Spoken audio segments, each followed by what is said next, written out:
सत Sri Akal, welcome back to my channel. तो पिछला ब्लॉग हमने छोड़ा था कि हमारी वापसी घर के लिए हो गई, लेकिन रास्ते में हम कहीं और रुक गए।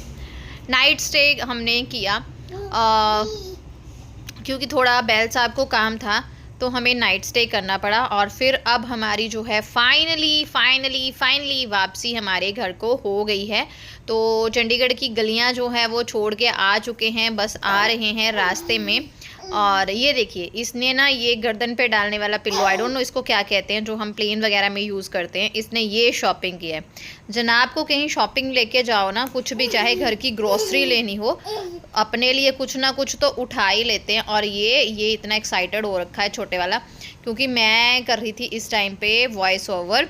तो ये देखिए, वॉइस ओवर करते टाइम शोर मचाया। अब घर पहुंच चुके हैं, ये है हमारा होम स्वीट होम। रिधु को हम कंफर्टेबल कपड़ों में लेके आए, क्योंकि यहाँ पे ना बारिश हो रखी थी और लाइट वगैरह का सिस्टम जो है ख़राब हो गया था। और देखिए कितना सारा मेस है सामान। तो सबसे पहले मैंने आके किचन को क्लीन किया। कहीं से भी आती हूँ मैं, चाहे 2 दिन बाद या 3 दिन बाद, किचन और बेडरूम की सफाई की तरफ होती हूँ। अनपैक चीज़ें दोबारा बाद में करती हूँ। तो यहाँ पे मैंने गंदे कपड़े जो है वो एक बैग में डाल के ले आई थी, और बस मैंने जो है कपड़े धोने शुरू कर दिए। कुछ लोड मैंने सेमी ऑटोमेटिक में लगा लिया, कुछ लोड मैंने ऑटोमेटिक मशीन में लगा लिया, क्योंकि ऑटोमेटिक मशीन यार थोड़ा टाइम कंज्यूम करती है, बहुत ज़्यादा टाइम ले लेती है। तो सेमी ऑटोमेटिक में थोड़ा सा फटाफट हो जाता है। दैट्स वाई मैं सेमी ऑटोमेटिक में जैसे कलरफुल कपड़े हो गए वो डाल लिए। और मौसम ठीक था तो रिधु को मैं साथ साथ ही घुमाए जा रही थी। इसके लिए भी आज कुछ नया सा इन्वायरमेंट था। बहुत दिनों बाद इसने घर देखा, तो थोड़ा अकेला रहने में भी दिक्कत कर रहा था और थोड़ा रो भी रहा था। तो मैं साथ साथ घुमा रही थी, तो साथ साथ कंफर्टेबल था। बस आके सबसे मुश्किल काम अनपैकिंग लगता है मुझे। घूमने जाना मुझे ना इसीलिए बहुत ज़्यादा पसंद नहीं है। बैल साहब से मैं बहुत गालियाँ खाती हूँ, क्योंकि मैं हमेशा प्लान फ्लॉप कर देती हूँ। मैं बोलती हूँ नहीं क्या करने जाना है, क्या करने जाना है। अगर जाऊँ तो थोड़े दिन के लिए करती हूँ। तो इस बार तो वहाँ पे घर बसाया है, तो मैं थोड़ा टिक गई, नहीं तो मैं कभी भी बाहर 4-5 दिन से ज़्यादा टिकती नहीं हूँ। तो बस यहाँ पे पहले सबसे मैंने ना वाइट कपड़ों का लोड लगाया था। कपड़े ज़्यादा गंदे तो नहीं थे, बट फिर भी चलो धोने तो हैं ही, है ना। तो पीछे से ये सारे पौधे ख़राब हो गए, इनका मुझे बहुत दुख लगा। पता नहीं कैसे ख़राब हो गए, या बहुत ज़्यादा गर्मी की वजह से हो गए होंगे। मम्मी सेड हम पानी तो मतलब जितना इनको रिक्वायर्ड है डालते थे, बट पता नहीं क्या हुआ। और माली भैया गए हुए हैं अपनी बेटी की शादी के लिए, तो वो आएंगे तब इन सारे पौधों का कुछ ना कुछ करेंगे। क्योंकि मुझे ऐसा इतनी ज़्यादा मतलब ना पौधों के बारे में समझ है नहीं है। अच्छे लगते हैं पर समझ नहीं है। देखिए कपड़े कितने, यानी सूखने डालने के लिए जगह नहीं थी, इतने कपड़े हो गए थे। और ये लास्ट वाला लोड जो था लगा लिया था। चद्दरें वद्दरें भी थी ना धोने वाली, जो ऊपर ओढ़ने वाली होती हैं, वो वाली चद्दरें भी थी।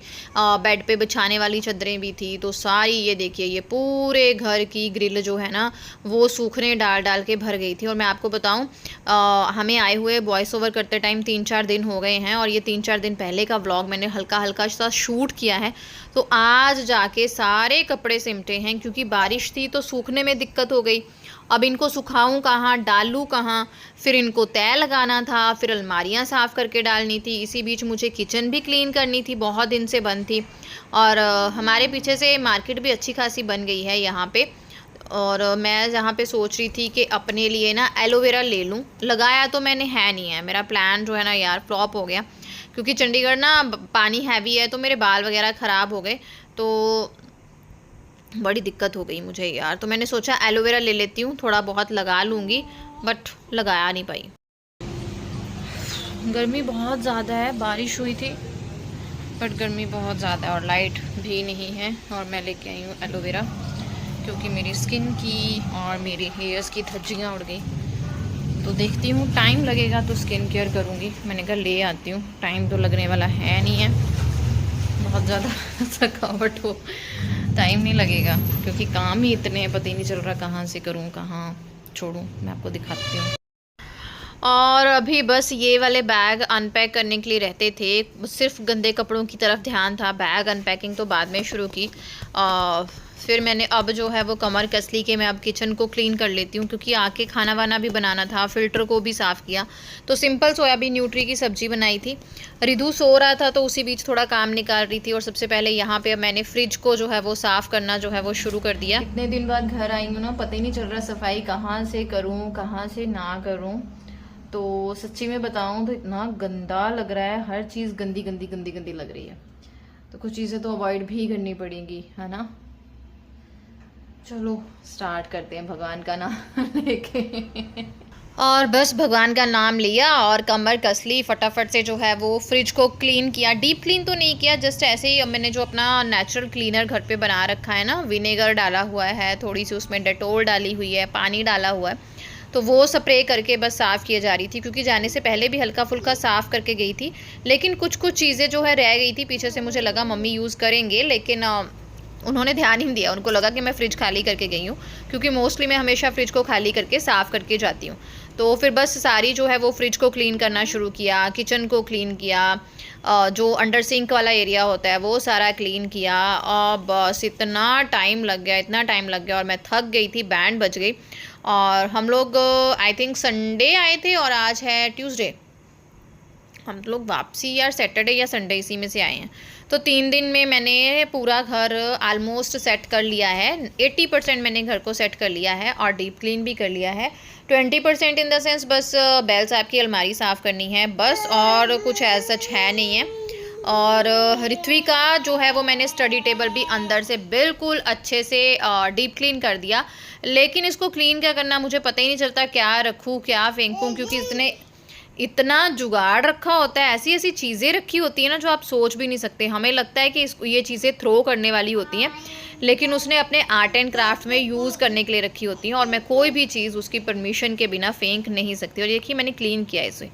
आप सोच सकते हैं इसको क्लीन किया गया है? नहीं सोच सकते हैं यार, क्योंकि ये देखिए प्रिंगल्स के डब्बे संभाले हुए हैं, और ये देखिए स्पॉन्जेस इतनी संभाली हुई हैं, पता नहीं क्या क्या संभाला हुआ। ये देखिए इसमें इसने सेल संभाले हुए हैं, और ये पता नहीं क्या था। ये छोटी सी बॉटल कार में जो प्योरीफायर होता है आई थिंक उसकी है, ये भी इसने संभाली हुई है। पता नहीं क्या क्राफ्ट करता रहता है ये।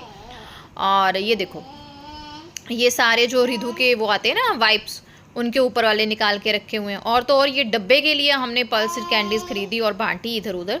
मैडम को ये वाला डब्बा चाहिए था, पता नहीं क्यों चाहिए था, मुझे कुछ नहीं पता है।